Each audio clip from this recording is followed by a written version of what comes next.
wasn't an industry. I'm going to tell you the same thing my teacher told me. As he lit my torch, he said, "Fire burns and glass cuts." And that was my first lesson. Make it so you could put a doobie in it. What up, y'all? I'm Steve, and welcome to another exciting Elev8, where we sit down with some cool-ass artists in this industry. First, we have this really cool ambassador program. You can join as an Elev8 doll or an Elev8 gent, and it's really awesome. You get to help us build Elev8. It's super unique, super special, and you're really a part of something special. Check out Elev8ambassador.com to learn more. Another cool thing we have is our Elev8 Veterans program. I'm really honored to be a part of it. Teresa helps run it, and it's super awesome. We get to rehabilitate and reacclimate veterans into society our way. And you know what? I think we're doing it right. Go check it out at Elev8veterans.com. Third, there's Elev8 Bingo. It's super cool, super fun, and we get to show you more of what we do. And on top of that, every game there's a chance to win $50 credits for Elev8glassgallery.com. Go check it out. And now, let's roll into the super awesome Elev8. Well, welcome to Elev8. We got Bob Snodgrass here today, and I feel like I hit a grand slam getting you on this interview. So thank you for joining us today, Bob. It's a pleasure, man. Pleasure to be here. Happy day. Yeah. So like my first question to you is, how did you get into this glass blowing? I know, we have one of your pipes here. You're kind of the godfather for fuming glass, and really, like, you pioneered this pipe industry for what we kind of know about it. So how did you get into it? How did you get into the art of even glass, or how did you do it?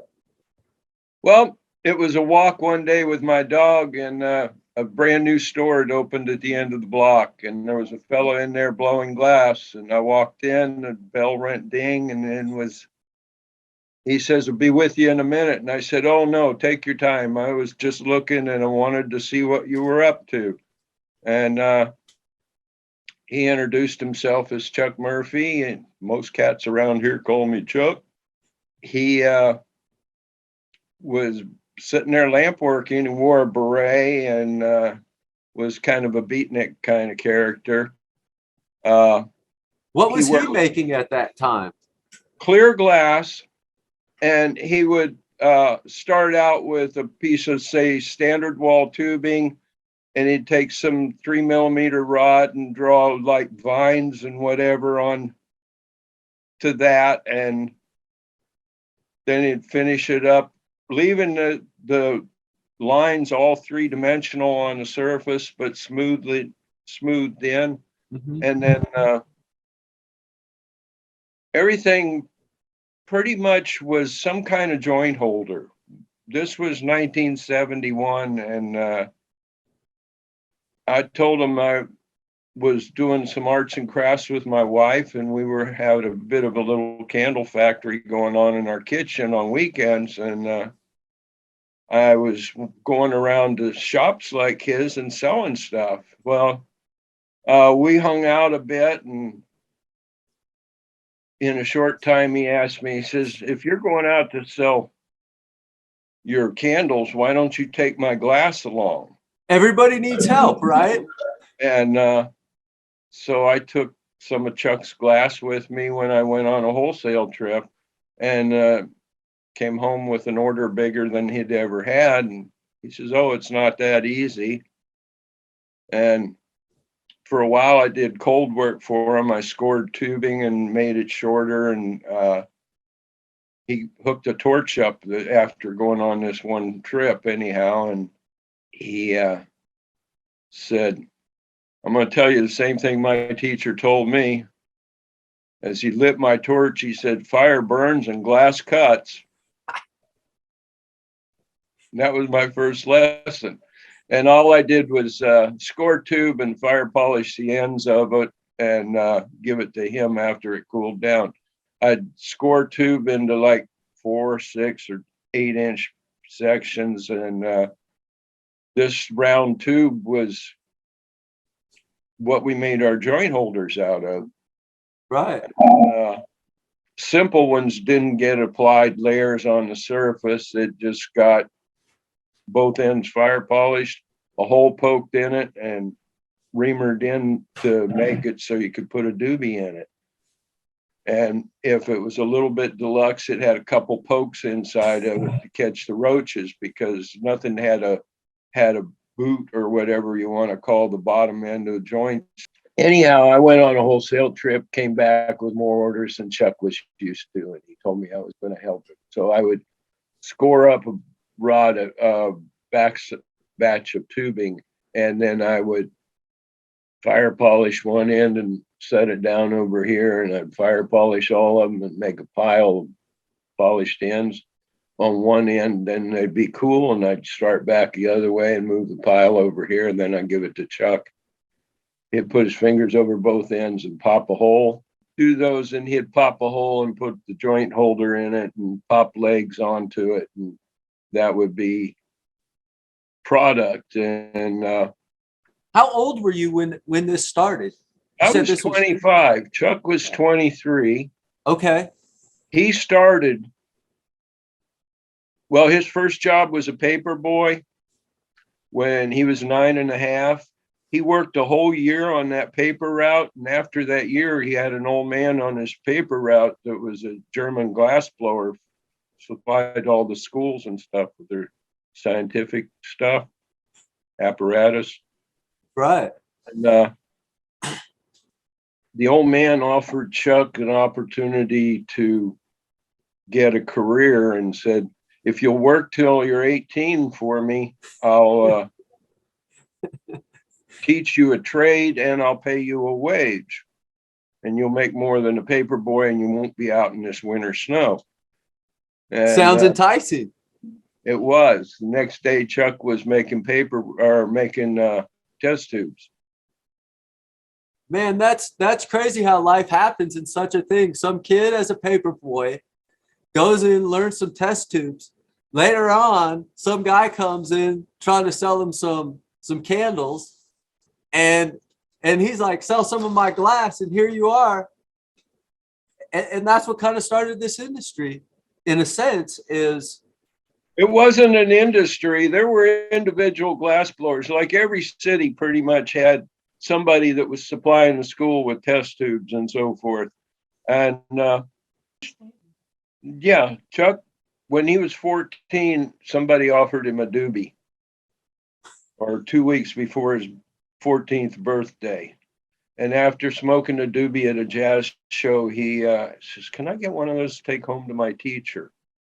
And the old man, being from Germany and not prejudiced from the Anslinger era, ended up, hey, like cannabis, it's like hashish. right. Except I don't like these papers. And the first thing he did was go make a little flare and put the joint in the flare, and that was their first piece. And then they started putting the idea of a carburetor together that would mix air and smoke so it would be smoother and you wouldn't cough as much and all that. And do you think they're the two that almost created the carburetor? Because how did that come around in pipes? Oh, it was a piece of scientific apparatus in thought, a mixing of two gases. So it was just repurposing a device that was already there. Because a science guy was creating it in a sense. And yep. Man, that's cool. More history. So anyhow, that was Chuck's beginning, and him and the old man, Chuck worked with them until he was 20. So they had a good working relationship going. And from the time he was, you said about 9.5, so good 10 years. 10.5. With the guy. He'd worked that paper route for a year. He was 10.5, and the man said, "You're a good worker. Right. And I'd like to offer you an opportunity." And that's so what happened. That's pretty neat story there. So Chuck got turned on, and then I ran into him, and here we are. Yeah. So how did you come across the idea to start fuming it? Okay, I had a day job. I worked as tool and die man, and I also did heat treatment on metals. Okay. And one of the things was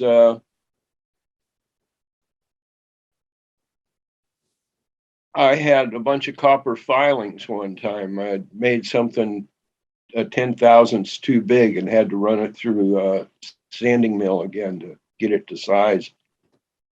And I made all these copper filings, and I asked the foreman, can I take some of those home to everybody that worked heard me yammer about glass all day long. So I took some home to Chuck, and we mixed these copper filings in with clear glass. And we thought we were going to get goldstone. And instead, borosilicate's enough that it dissolved the filings into the glass, and he blended it and stretched it into rods, and pulled out a rod, and it was reddish. After it cooled, it was sort of brick red, and the more he mixed, the better the colorings got, and we got transparent red at one point. And this is all just from copper filings, just kind of same copper filings, just maybe how long you mixed it, or just really was coming out with a transparent or opaque. Right. Wow. Beyond that, the adjustment of the flame, because we started to run out of propane. And on the running out of propane, it became a more oxidizing flame. And the last rod he pulled out was transparent green. So I love that you said that, because that's so neat, like how accidents or just stumbling sometimes, it opens a new door to something. And by running out of propane, all of a sudden, probably the oxidizing flame. We wouldn't have thought of the history of the flame. Right. You just knew he didn't melt it, right? At that time. And the flame was cooler, and it didn't reduce the copper. So we ended up with, like I said, transparent green. The color multi is what's currently the closest example to the first color Chuck and I made. And I love that color too. I encouraged him to do that in 72. And from there, I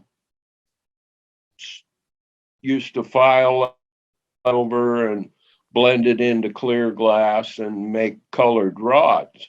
And I only was working on the idea of making colored rods when I accidentally fumed. And here we are behind silver fuming and gold. Another fuming. Accident. I don't recommend any other metals. Copper's not good for you. Nickel's really bad for you. Platinum's even worse.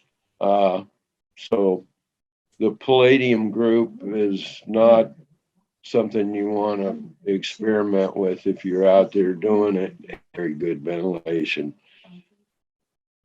So, and at this day and age, we've had a lot of people try a lot of different things. And there you are saying, hey, just stick to the gold and silver, y'all. Like, we've tried the rest and it just doesn't work. So, or it's dangerous. Or it's toxic. Mm-hmm. There's a kind of poisoning you get from platinum. So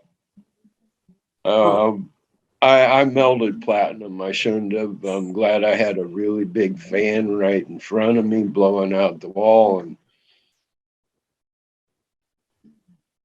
I think that kind of happens a lot when you're experimenting, and a lot of times we don't know what we don't know. So just melting something is just melting something. Doesn't matter if it's glass or a metal. Right. And like I said, there's supposed to melt. Right. Man, that's so neat. So I noticed you got one of those molds on the table there.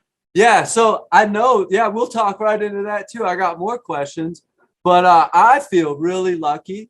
Let's talk about the history of this stuff. So I feel I heard there was 7 out there when I first got this mold. This is the big one. And then I heard there was only 3 and they were accounted for, but some reason I had a 4th one. So then I think the 7 story is probably more correct. there's 7 And of then them. I think. Okay, and that's where I need help because everybody's got everything everywhere. And then there's this little one that opens up that I heard you have been looking for as well. And I've had these for about 6 or 7 years now. And I only heard that this is what you used. You worked with some people, Maddie White and Will Menzies on these things. And then there was a mold maker. Abe I don't from know. North Star. Abe from North Star. Can you tell the story, please? So my grandson, Benjamin Naaman, Captain Cheesebeard on Instagram at one time. Anyhow, Ben and I worked with Abe and Maddie and Will Menzies. I had a name lost there for a second. Anyhow, we did a competition in Atlantic City that was international glassblowing competition, and we Not pipes. pipes. Those skulls were made into pipes. Okay.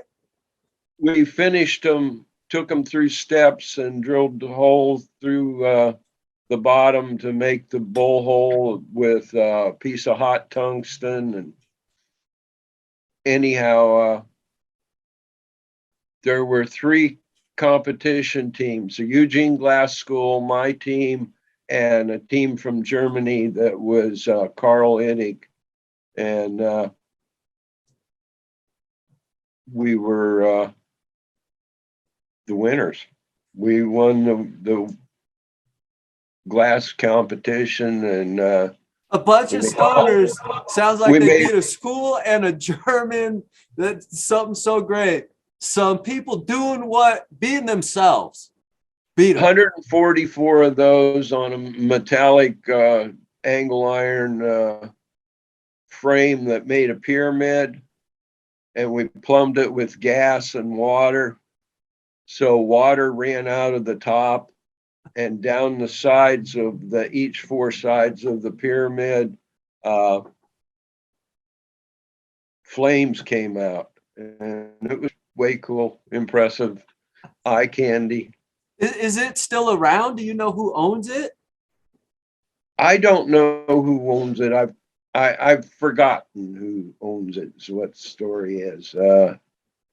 Well, we're going to do some research and try to find it so we can show it here, because that is so neat.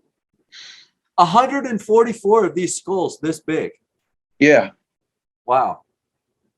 And they were all, that was black or purple glass, real thick amber purple glass. And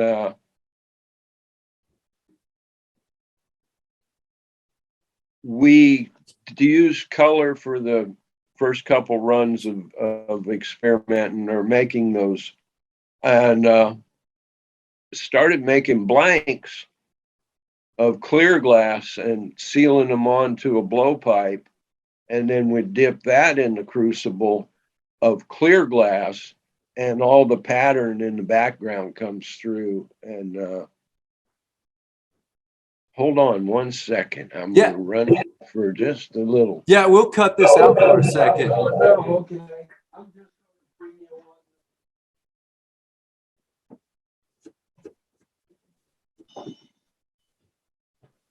on. So here we go with flowers. Fresh. So this is a clear background or a clear foreground, and the background has the flowers in it, and that was done by Bob Battram. And we had a crew of like 7 of us that would work. Here's the bowl. mouthpiece. And where's the carb? Oh, there's a carb.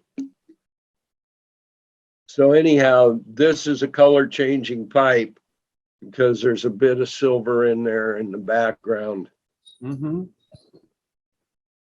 And this is what they've evolved to now, is we make a decorated background and use clear glass instead of solid color. Right. And gives you a whole lot more to look at. No doubt. Anyhow, So yeah, so go ahead. keep going. Oh, It's you. so yeah. So all you made 144 of these. How did that idea come up to we're gonna get this in? What was the process of this? Because I heard there was 7 of them made, then there was 4 made, and then these were made out the back door. Like, what Yeah, really happened? there's some have been made out the back door that we've got no question or no or Will got hooked up with the mold maker first, and he's the one that said, how about we enter this contest? Then he got Abe on board, and Abe supplies North Star. So Mm-hmm. So Will was putting together a team, and that's what I've noticed. He's a pretty good like builder. He's got a really nice company running. Has dealt with all the ups and downs with the industry, and is really rocking it. So even back then, he knew what he was doing, trying to put together this group of artists to go destroy these people. We won. That is so neat, man. So neat. There were pictures. I think High Times has it. I don't know what issue, but go in their archives, you can find it. Yeah. We'll do some more research on that stuff. And somewhere John's got copies, so we could at least get you that info too. Yeah, if you don't find it. Yeah. So how did you get like the whole how do you think the fuming and the pipe industry started growing? Because I know you stumbled across the fuming and it worked on your stuff, but how did you get it out there, and then how did it expand? Because one man is only one man. Like I said, each town had a glass blower basically, and most towns, the glass blower in the 70s, everybody was, not everybody, but so many people were being turned on. It was like COVID going across the country. Mm-hmm. There's 10,000 today, there's 20,000 tomorrow. That was people smoking pot. Mm-hmm. It penned the country in a different form, and head shops were popping up here and there and everywhere. They disguised themselves as boutiques and other things because you had to be underground.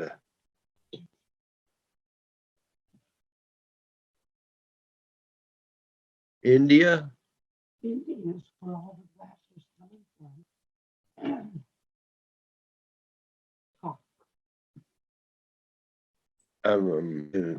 Sounds like you're getting more information. Yeah, when we first started going around to head shops, they were seldom called head shops, and a lot of times Chuck and I go on the road together, and we went as far east from Akron, Ohio, to Washington, D.C., as far north up to Erie, Pennsylvania, and across the Great Lakes back towards Michigan. We'd go to Detroit. Ann Arbor was one of the most favorite places to go to sell pipes. It was in the early 70s, they had hash bash there, and they had passed a local ordinance that got cannabis down to a $5 fine. Oh, so people could almost freely use without a worry. Right. And that was early on. Funnest thing. One time we showed up at Ann Arbor, Chuck and I together with all the glass, and we went to the first head shop, and they said, and I think they're still there, up on a second story. We went to the first head shop, and people says, "Oh, our buyers all went to Las Vegas. They went to the tobacco." Tobacco products, TTA or something. Yeah, there was an abbreviation for them, but TBA or something, and we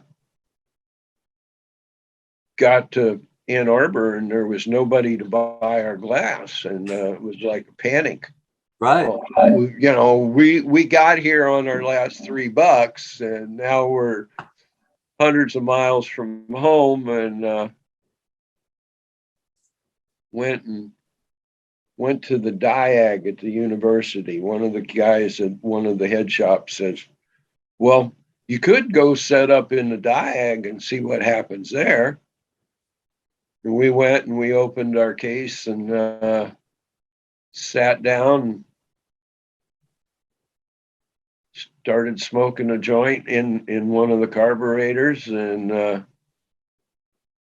along comes a couple people, and they, can we sit down and join you? And yeah, and check out our pipes. And wow, pretty soon there's like a circle of 24 people, and the sun has gone down, and we're sitting there trading and selling and making cash, and pretty much had a sellout of almost everything that we were going to sell to the stores. We got to sell in the diag and had a party. Right. That's pretty cool that you did that. Again, turning lemons into lemonade. You could have got there, could have said, "Hey, these people are here," and just went home with your tails between your legs. But y'all, we were forced to. We were broke. We needed that. Man, we needed not so to ask somebody to go to Western Union. Yeah. So anyhow, we traveled west as far as Indianapolis, and south. Chuck and I went into Kentucky. The furthest I went after that was Marie and I went with Chuck's glass. We took a whole lot of it, put it in a case, and we open it in a shop and take orders and write down the inventory and make a deal with them, and then go on to the next. And we worked our way all the way to Miami. And we were waiting for stores to open in the morning when we parked in Miami. We didn't know where the stores were going to be. And there's no internet to just Google it or no internet. No. And even in a phone book, you couldn't just say head shop or like right. You had to look up boutiques and record shops, record stores. That's where I got my first pipe, was at a record shop. Yep. We fell asleep in the car waiting for morning, and there's tap, tap, tap on the window, and open my eyes and look down, and I see these white, shiny leather shoes. And I just drove all the way from Jacksonville, Florida to Miami. So I was pretty beat. I fell right back to sleep. Wait a second, and knock, knock, knock on the window again. And I look up, and there's this guy in a white suit, white patent leather shoes, and two officers in black uniforms with lots of badges and stuff. Oh, I better wake up. So I wake up and he said, "You waiting for Bales to come in?" What? No, I don't know what you're talking about. So let me see your trunk. Opened the trunk and he opens the case there. He says, "Oh, a little glass to blow the grass." And I started laughing so hard. And then I said, "Oh, no, no, not intended for illegal use." Right. But he says, "You guys want to be in Coconut Grove. That's, you can get out of here on the highway and go one exit here and one exit there, and you'll be at Coconut Grove. And don't come back." So anyhow, he let us slide. He made me laugh. Right. Right. It was a good experience for a minute. And we ended up in Coconut Grove where we took orders and sold all the glass and got money to go home. What an adventure! What a journey, man! What that's nuts. It was, yep, by the skin of our teeth most of the time. I think that's how life is. It's what makes it interesting. It's it Keeps it rolling. keeps it rolling. Yeah. And so I talked to a lot of blowers, not a lot, but I'm talking with more. And the ones that learned, a few of them, how did you get into it? They learned at a dead show by some guy, you, in a bus. How did you get into that scene and start that going on? Because I think that's how I know Bob is this guy that was at So,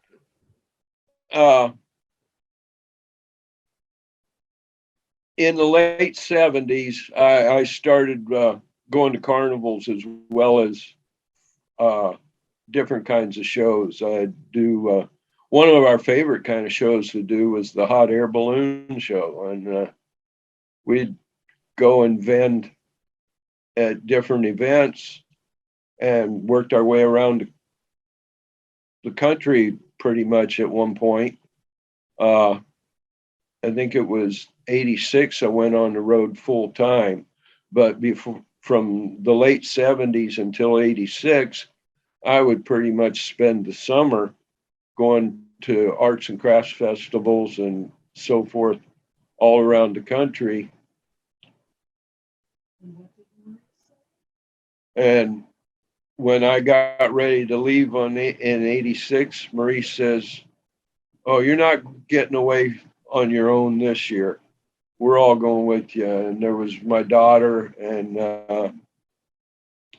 her and I, and we hit the road, and we went from Kansas City area to Colorado, and we ended up in the Rockies up around Gilpin County, and did a lot of little summer festivals there.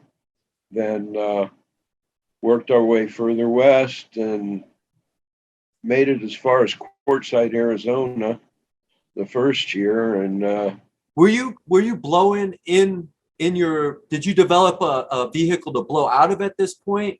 I okay, so we had a 28-foot bus with a two-foot toolbox in the back, and it had a bathroom and a microwave and all the things you're supposed to have. And I converted a little 5-foot section, 6-foot section into a lamp working studio. And from there, I would move it outside if it wasn't too windy and work outside, put up a tarp and blow glass under the tarp. Anyhow, we made our way pretty much from spot to spot, just sell what we could and go the next place, and preferred to do anything but a flea market. But if you had to, if that's the only thing that was around, you went to the flea market and you blew glass. And one time a big old gust of wind came by and flipped over a table, and all my exotic fancy things broke, but all my simple top hat kind of characters, those pipes all bounced. Okay. Were simple and they weren't too complicated, and got me to make less super ornate and try to make more durable pieces. So And that was a time in your career where you made a change almost just from the wind coming, and you went to more just durable pipes, people that they can use every day and not worry about it breaking. that was the intention. See, Chuck had this I don't know what you'd call it, motivation to make durable products. And I captured some of that, and it sunk in after a good windstorm. Right. But yeah, he made things to last, and that's what I decided I should be doing too. And That I think that was a great move. Great move. thanks. Yeah. And then so you started going around, and then obviously you probably loved music and realized that you could Well, your 87, I had a friend say, I got tickets for a Dead show. You guys all going to go with me? And says, well, I'll take the bus and have my workshop. And we set up a big work area outside with a tarp and an awning, and started blowing glass in the parking lot at Irvine Meadows. And we were there for 3 days. End of the second day, they moved everybody from one parking lot to another, and I got some kids that would save me a spot at the top of the hill so the bus would be parked on a level place when we got moved to the other lot, because level's really important. You can't sit like this and try to blow glass.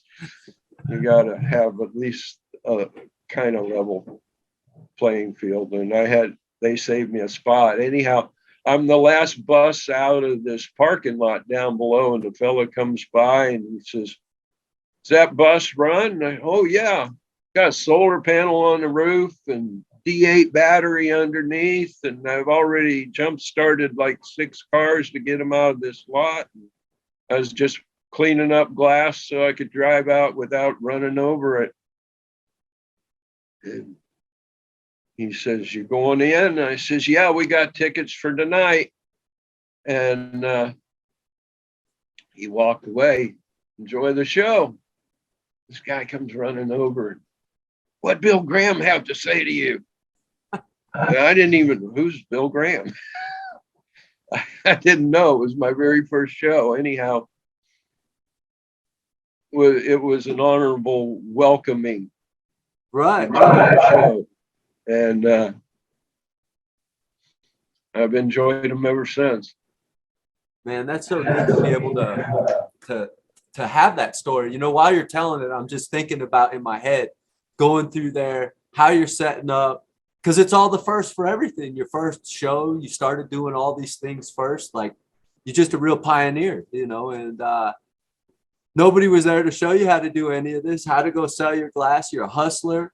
You know, I've been to these trade shows for a while, and you're there hustling your stuff. You got help from some family members, but you're hustling always. And life is a hustle. And just hearing your All hustle. my grandsons know how to blow glass. Granddaughter does too. And then my son, he blows glass. His son blows glass. So that's 3 generations of Bob Snodgrasses doing the same thing. That's pretty cool. Does your wife blow glass at all? Did she pick it up throughout the years at any little bit? No, she's a real good salesperson though. It's a teamwork, right?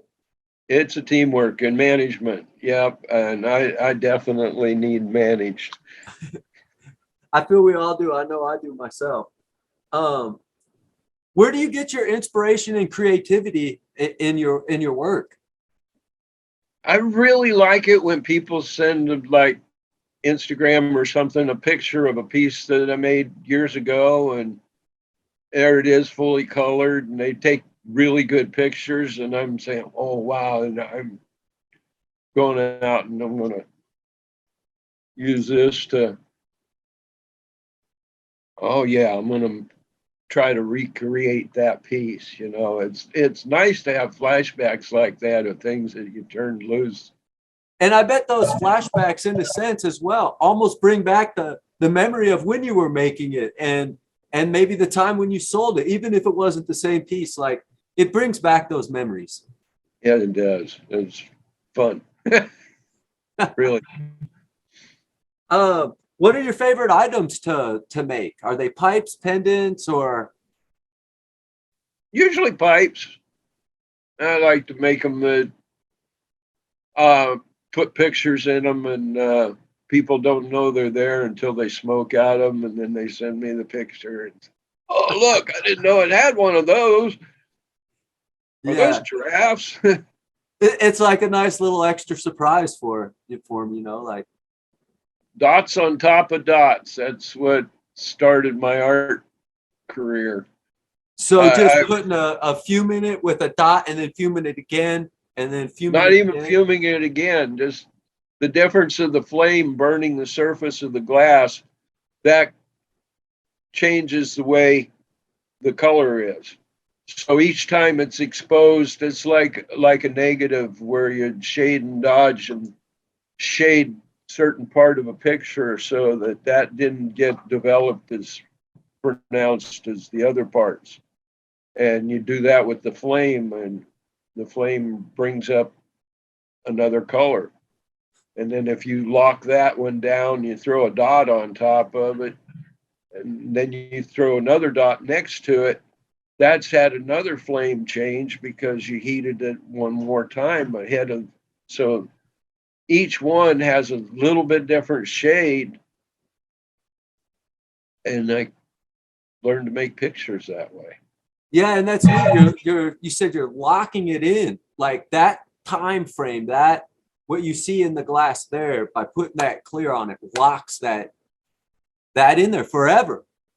Yep. Man, that's so neat. So neat. What's your favorite color to work with? My pardon? Your favorite color to work with? Fumed color. Silver Maybe white that I clear? made. Silver white that I made is really an impressive color, faint silver. It turns some of the most electric and exciting blues. Oh, wow. So the black background of a dirty pipe ends up a beautiful electric blue, soft, sweet sky blue, or there's just all the different shades that happen out of the blues from silver, and the sort of red from gold, and Fume and just white. blows me away. I got Gold. this piece here from Playball that really exemplifies just fume work. And you know, it's all just clear and fume, and it's just really neat to see what people can do and how you can layer different things on, and with a different flame chemistry and with different clear, and then all that different stuff. It's just unreal. I like transparent colors when I do use colors because they're coming up in a different part of the spectrum after being in the fume or under the fume or on top of the fume. And so if I'm working any commercial colors, it's preferably a transparent one. Right. But so you make a lot of your own colors then, actually. Yep. Just mixing them up still since day one. So my wife doesn't blow glass very much, but there were times when I'd have her do things like one day I went to the store and I asked her, "Would you mix this copper red for me?" And on the way to the store, I got just, well, smoked a doobie with her, and then went to the store. And on my way to the store, and there's a yard sale sign. Oh, I think I'll hear. And then I see another yard sale sign. Look over there because I just found a tool, and forgot that she's sitting there blending and mixing. And 3 hours. She's not going to for stop 3 hours, until you say stop, right? 3 hours instead of 20 minutes for making, she's still blending when it. Oh shit! I left Marie at home. Oh heck! I left Marie at home for this there. Anyhow, she was mixing, and I got back, and it was the most transparent, fully developed cherry ruby that I ever seen. And 3 hours, and you can really mix a good color. You dissolve it right on in. So you learned by forgetting about your wife for 3 hours that that it turns redder by doing that. It's neat. And good thing she wasn't like a dog in a hot car or something. So that was nice and safe. And man, that's so neat. Do you think that was a luck stroke? Yeah. Do you think those I don't know, because you've talked with Abe a lot, and I'm sure a lot of the other color makers. Do you think those times in your life help them to create the colors that they create also, by knowing that maybe if you do it longer, it might be different or something? Oh, they do know that. Yes, they make the best of it. They cook things that they kept records and logs, and say, oh yeah, we're going to do this. This is going to be at this temperature for so long, and then we'll raise it to this temperature for 20 minutes and back down to cool and pull it out. Right. So all those different temperatures, times, the minerals, all affect what you're going to get. Yep. And if you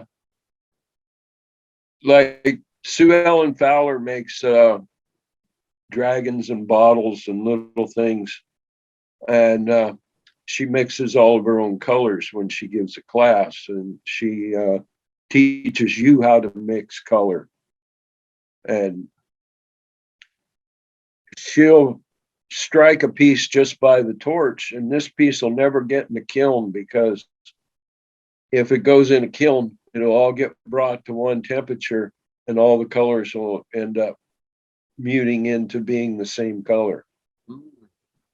And she'll have bright spangled colors and soft passive colors, and they'll all be on the same piece because she put them on as dots with a different type of flame, and she kept the chemistry the same on that row of bubbles or that row of dots. And there's so much to the art of glass, like I feel painting is painting, and you can mix the thing. Other things don't have clear as a color. And, it's not just mixing it, but you also have to know the temperatures. And then you have this other thing called your flame chemistry, and all these things for an artist. Just, I can see why people get trapped into this.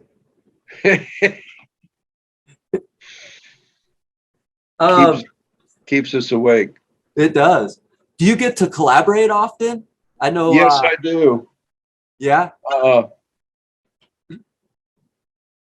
Pretty much, I make sections and send them off in the mail, and let them figure out what they perceive this piece to be useful for, and it goes on like that. And then I have some people send me pieces, and I use them in making stems or some other part of a pipe. Yeah. And so are you still pretty active in blowing glass then today? yeah. Nice. So it's proof. I know when I first seen a piece of glass, I was an electrician, and I was like, I want to learn to blow glass. And he looked at me, he said, glass blowers live a short life. You're going to die. And Ventilation. it comes down to ventilation and taking care of yourself. It looks like you've done that. So it's proof that glass blowers can live a while when you take care of yourself and you do it right. Yeah, last year was my 50th year. Actually, I started in the summer of 71. So come some end of the summer this year, I'll be my end of my 50th year. Yeah. Wow. 50 years of blowing glass, man. That's I think you're the blower I've interviewed so far with the most time in the trade. That's pretty neat. 50 years into it. Have you competed in any events or anything like that throughout your career, or not maybe necessarily competed, or just were in events? Lots of them. So Too many to even name. right. I've got to put demonstrations on all the way around to Japan. So Man, that's cool. I've been there twice. And With that said, where has the world of glass all taken you? You've been to Japan. Where else might you have been? well, when we lived in the bus, we went from the furthest east was Nantucket, and the furthest west was up in northern Washington, down to Tijuana, over to Key West, and lots of points in between. Crisscrossed the country, I don't know how many times, but Been to all the states? not all of them. I think we're missing one or three. Wow.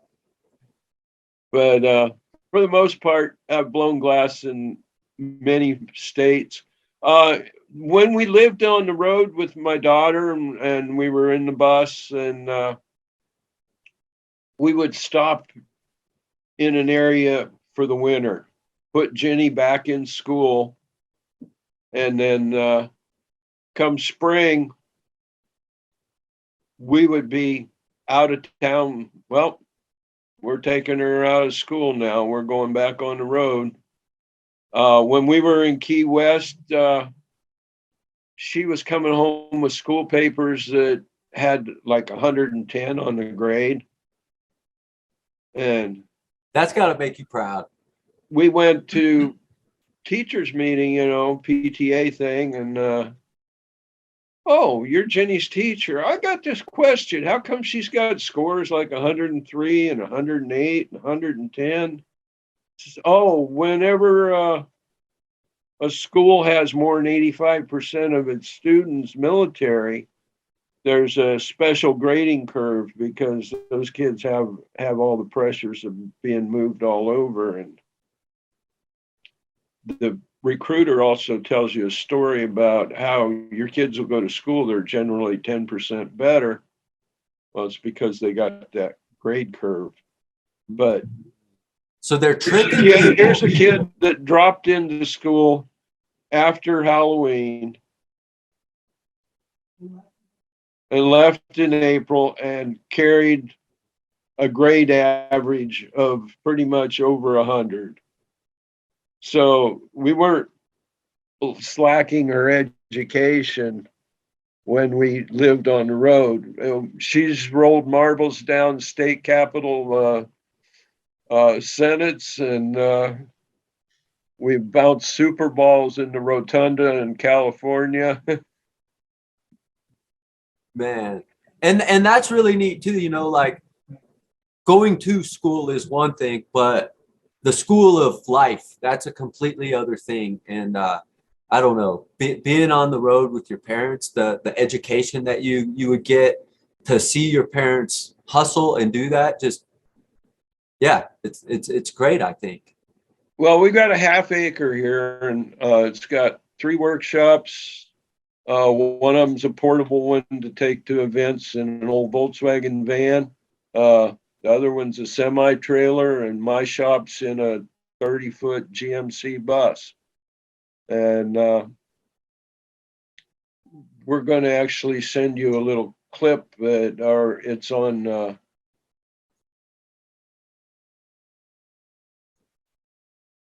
what's the locker where you put pictures on your website, or put Oh, Google Drive, maybe. something like that. Anyhow, Yeah. something box, Oh, Dropbox. Dropbox. Anyhow, it's on Dropbox for you guys to put in part of the video, and I think he's got some other ones going. Thank you.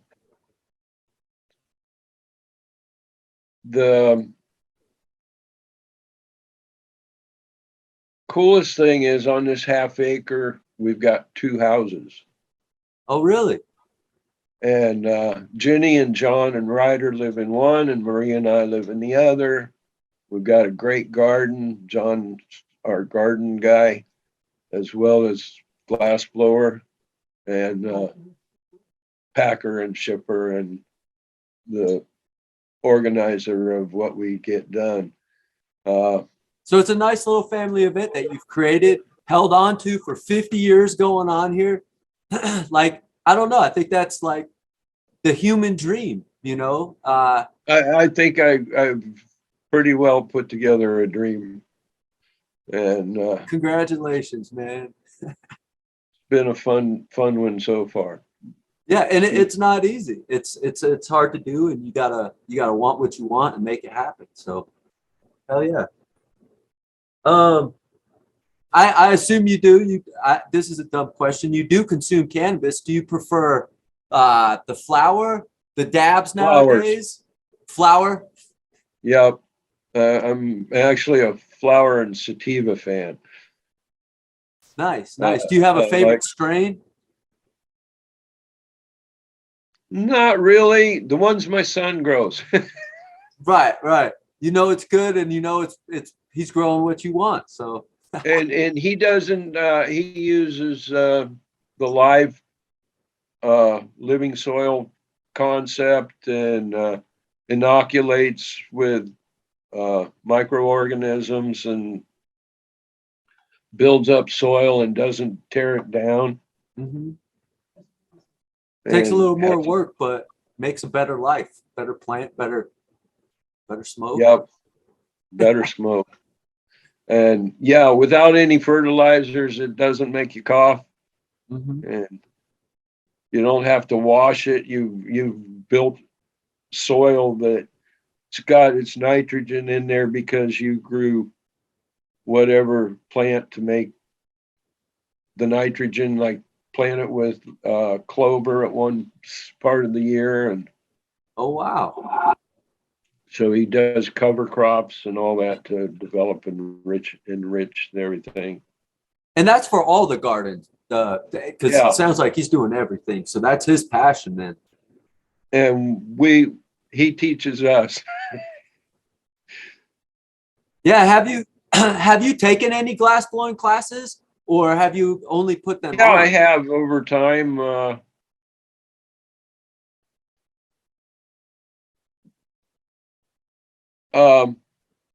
I guess my first one, of course, would be Chuck Murphy. I worked with him for 4 years or 3 years and a half. And then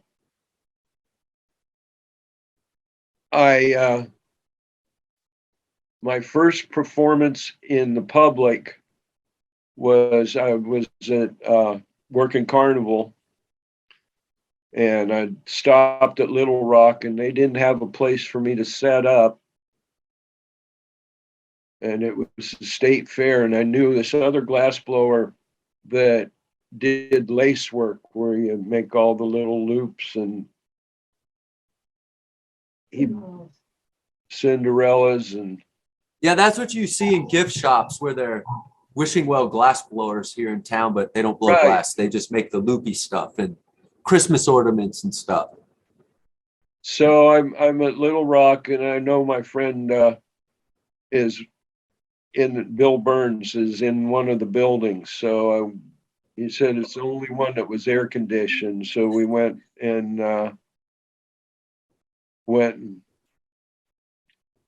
got into the building, and I heard shh. He's over there on a national torch. Him and his sister are working that booth, and he's making. Says it's slow today, so I'm making stuff for our next show. We're going to New Orleans after here, and I'm making the people on Bourbon Street, and the guy with the bottle leaning against the lamppost, and he's making the clown, and he's working and working, and for a couple hours I just watch him and watch him. And he says, "Okay, I'm going to lunch. You run the bug catcher for me?" Bug catcher. And he says, the torch. Oh, yeah. So I sat down and I started trying to make what he was making, and I'm making it and making it. I'm not watching it where the flame's going. I'm paying attention to this one spot, and I'm not seeing the overspray. And all of a sudden the piece goes from being like this, goes whoop, and I go like that. And I keep working and working, and started to have more control all of a sudden. That little bit of almost losing it got me back in control. And I'm coming along, and it doesn't really look like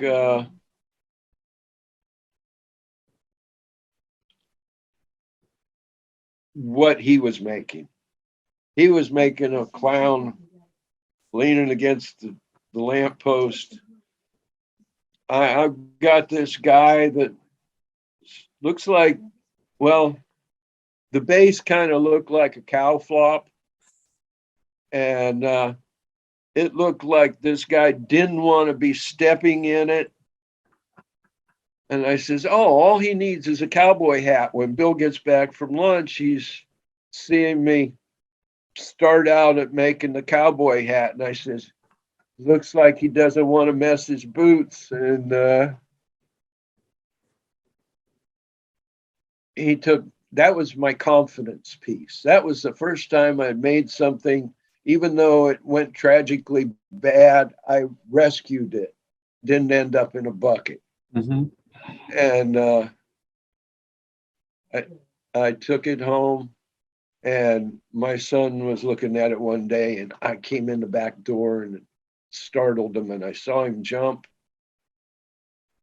and it hit the floor. I don't mean to laugh. I went over and I put my arm around him, because I remember looking at a precious arrowhead one time, and somebody opened the door and startled me, and I dropped it and it shattered, and how disappointed I was. And I knew he didn't do it, as an intention. It was, I startled him. And Shit happens. I put my arm around him, and that was a great day. So that was a good lesson you got there from the guy, and then another lesson onto your Bill son Burns, as well. he used to do the Missouri State Fair and a series of other fairs, and he's passed on now. He's old, gone. But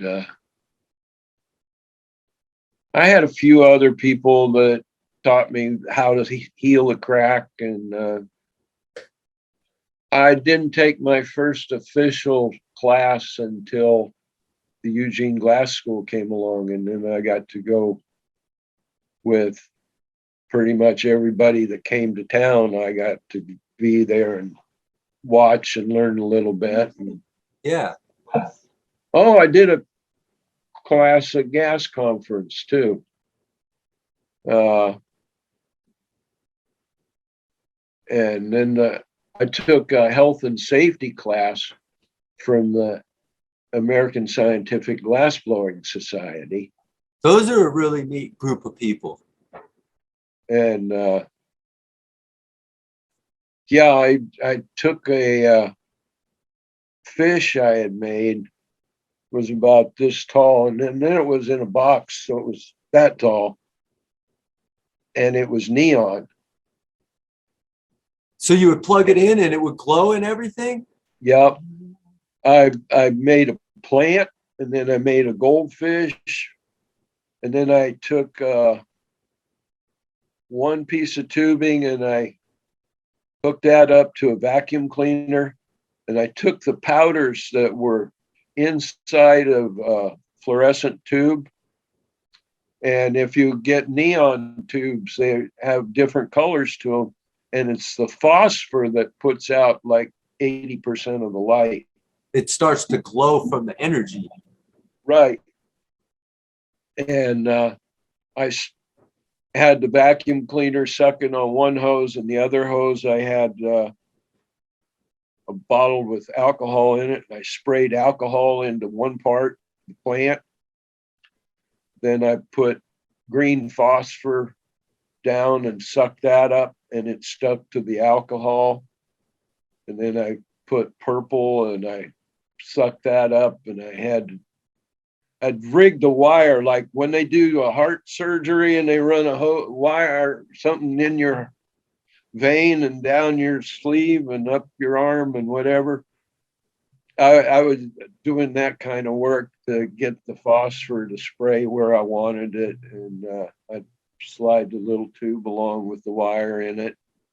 Who taught you this? Did you just say, I'm going to do this and just... I'm going to do that. And I love it. yeah, I'm an inventor. That's what I am. And the glass blowing thing just stuck. Right. You got to be adventurous in it anyhow.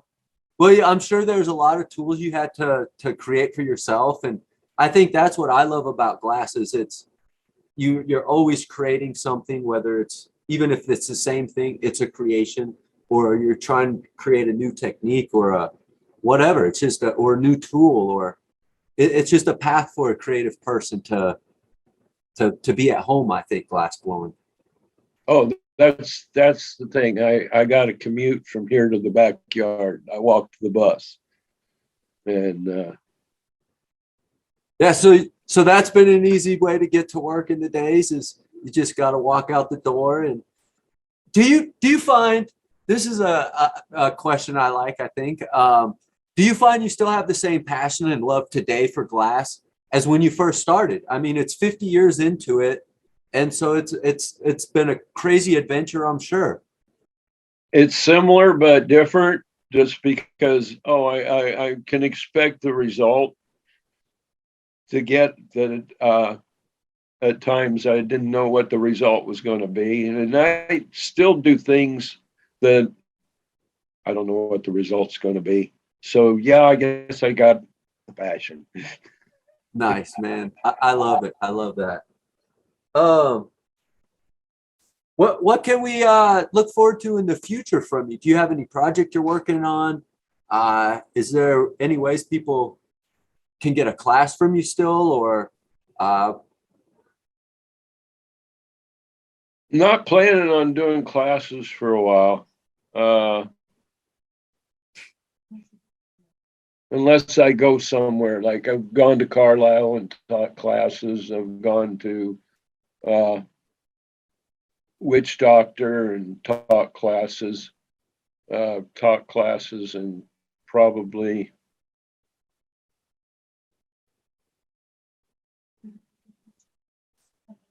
September I'm going to be at the Witch Doctor again, okay, and I'll probably make some kind of demo. nice. And so will my daughter Jenny. She'll be demoing right there with me. Man, that's And just gotta be awesome. Oh, it's great. It is. She's better than I am. The secret is, you want to buy a special piece, you should buy a Jenny piece, because she's always trying to outdo me, and she succeeds. I see that with these younger kids, you know. I think it's each generation. you know, Well, skills here's can your be- springboard. Here's my springboard. It was way down here and there was not much to launch you. And Mhm. today the springboard's up there and all of that piled that springboard up came from people that, oh, well, what if we do this trick? Mhm. Oh, hey, Bob, you ever see a donut before? Oh, You can do that? Man, that's pretty neat. Well, I guess that might be all for me for any questions that I have. Do you have anything else you want to share that you would like to mention? Where's the best place we can get glass from you and see stuff from you? Is it Instagram, stores? Do you have a website? uh, Instagram, Snodgrass Family Glass. And Snodgrass Glass Official. That's the better Instagram. Snodgrass official. Snodgrass Glass Official. Okay. Underscore after Snodgrass Glass underscore official. And that'll get you there. And you want to address Jonathan, my son-in-law, Jon for John. And he'll tell you something like, we're behind right now, but we're glad to keep your information. And I got about a 1-year waiting list. I do have stores that are on wait for half that time, but So do you still sell to some of the same stores that you've sold 40, 50 years ago? yes. Man, that's got to be so neat as well. Like, not just that you get to work with your family, walk out your door and you have that there, but you're still working with the same family that you got to find. I was just talking yesterday for about an hour on the phone with I got the phone set down next to my station, so I was blowing glass at the same time. But Barry from the cupboard, and in 1973 or two, I went in the cupboard and sold glass to his mom. Man, that's so neat. You know, that's another double generation there. I did not know that either. And yeah, they're next year they'll be 75 years in the business. Man, that's a long time in the business. You know, thank you to everybody that did what they felt was right for them, because without that, we wouldn't be here today. And you know, sometimes what is right for you, other people don't like, but you got to do what's right for you. And I appreciate you going on with the glass and selling it, because you could have just said, "Fuck it, I'm just going to stay a machinist." Yeah, I'd be retired now. But But what would you be doing then? You retire and maybe, who knows, right? yeah, I think I'm much happier here. Yeah, and what is retirement? Do you ever really want to retire? Because Not really. I want to at least poke around, and I'm inventing things that I got to go and try out. I do a little prospecting now and then, bring home some gold dust and fume it up. Usually don't get enough to do any more than color a couple pieces, but that's pretty cool. You'll go find your own gold and fume it up on there. so, yeah, I like to travel, and it gives me that opportunity. And it's funny to be walking through an airport or sit down in a restaurant. Are you Bob Snodgrass? Yeah. Dude, the chef wanted to send this out for you. Does Lots of cool. does that happen often where like the chef knows you because they're they're into this scene and whatnot, or the cooks. It seems like the cooks in the industry, food industry, are big Yeah, it could supporters of be this industry. anywhere, and people that I've had people. One guy stopped me in I think Milwaukee airport and says, "Hey, are you Bob? I took a class from you like 7 years ago. I'm now selling this kind of machine for this company. I had a great time when I was working glass." Yeah. Man.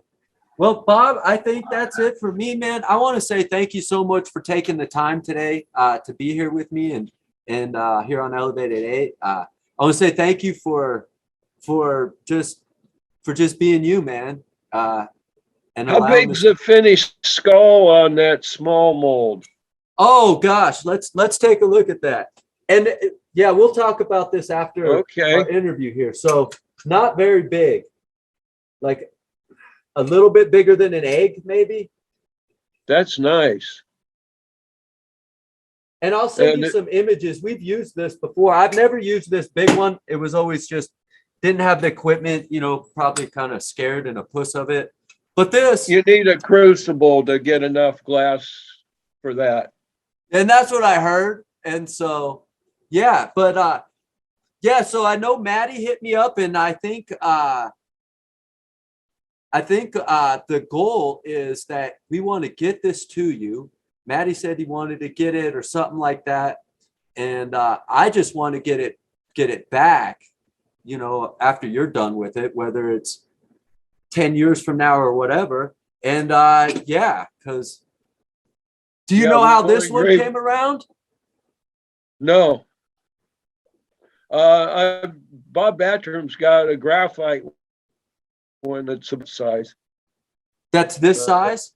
Yeah, but it's graphite instead of bronze. So I believe this was made at the same time these were made. Okay. I guess. So I've never seen one until that one. yeah, and so the story I heard, because I don't know, I had this guy Koi Glass, and apparently he was the soft glass guy that knew and or helped the mold maker make these. So somehow, because he helped make them or knew them really good, he then got this 7th one or 4th one. We still don't really know. Right. Right. And then they made this, and then somehow during that same time, they made this small one there. So I guess this is either 1 of 4 or 1 of 7, and this is 1 of 1. I'm guessing. Yeah, Dremel your address and all your information on the bottom somewhere, so